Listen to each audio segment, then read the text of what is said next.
ফজর ইনস্টিটিউট কর্তৃক আয়োজিত দেশ গড়বে কিভাবে। দেশ গড়ার কারিগর তো বড়রা, আমরা ছোটরা আমাদের ছোট ছোট চিন্তাগুলো ব্যক্ত করতে পারি, আর তাদের কান পর্যন্ত যদি আমাদের এই চিন্তাগুলো পৌঁছায়, তারা বড়দের কাছে পৌঁছাবে। তারা দেশ নিয়ে যেহেতু চিন্তা করে, তারা এগুলো যদি বাস্তবায়ন করে, আমরা ভবিষ্যৎ প্রজন্ম যারা আছি, আমরা সুন্দর একটি দেশ উপহার পাবো তাদের থেকে ইনশাল্লাহ। প্রথমত কথা হচ্ছে হলো, এখানে অনেকে অনেক বিষয় নিয়ে কথা বলবে, আমি একটু আমাদের কওমি মাদ্রাসার শিক্ষার্থী ভাইদের নিয়ে কথা বলতে চাই। সেটা হচ্ছে হলো, কওমি মাদ্রাসার শিক্ষার্থী ভাইয়েরা চার দেওয়ালের ভিতর আমি ব্যক্তিগতভাবে মানে যতটুকু মনে করি তারা আবদ্ধ। এখন যদিও কিছু ভাই বেরিয়ে আসছে, আমাদের মনে হয় কওমি শিক্ষার্থী যে সমস্ত ভাইয়েরা আছে, তারা কওমি মাদ্রাসা চার দেওয়াল থেকে বেরিয়ে সর্বোচ্চ ছড়িয়ে পড়া উচিত, আমাদের প্রতিটা সেক্টরে যাওয়া উচিত। আমার মনে হয় একটা মাদ্রাসার ছাত্র মোটামুটি পড়াশোনার পাশাপাশি সে জেনারেল লাইনে পড়াশোনা করতে পারে। আমাদের প্রতিটা সেক্টরে লোক থাকা প্রয়োজন। তার মধ্যে যে বিষয়টা হচ্ছে হলো আইটি সেক্টর।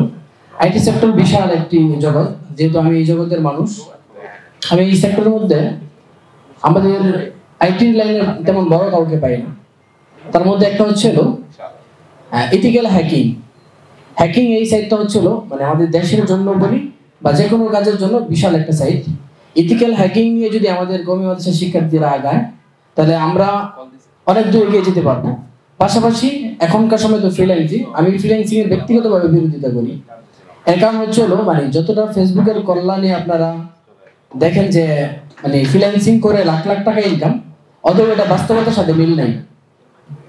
মানে শতকরা 2% লোক সর্বোচ্চ সফল হয়, বাকি 98% লোকই সফল হতে পারে না।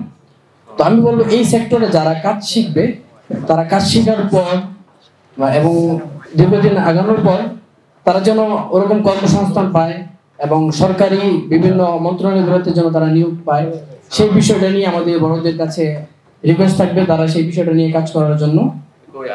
এবং কওমি মাদ্রাসার বড়ের পাশাপাশি graphic design, digital marketing, web design এবং কোডিং, এথিক্যাল হ্যাকিং, এই সেক্টরগুলোতে আমাদের কওমি শিক্ষার্থীদের এগিয়ে আসা উচিত। সেক্ষেত্রে আমাদের প্রতিটা প্রতিষ্ঠান বা রাজনৈতিক যে ইসলামিক দলগুলো আছে, তারা চাইলে দলীয়ভাবে এই বিষয়গুলো উদ্যোগ নিতে পারে। এতে করে আমরা নতুন প্রজন্ম এবং কওমি মাদ্রাসার শিক্ষার্থীরা অনেক দূর এগিয়ে যেতে পারবে। সবাইকে অনেক অনেক ধন্যবাদ আর সময় দেওয়ার জন্য। আসসালামু আলাইকুম।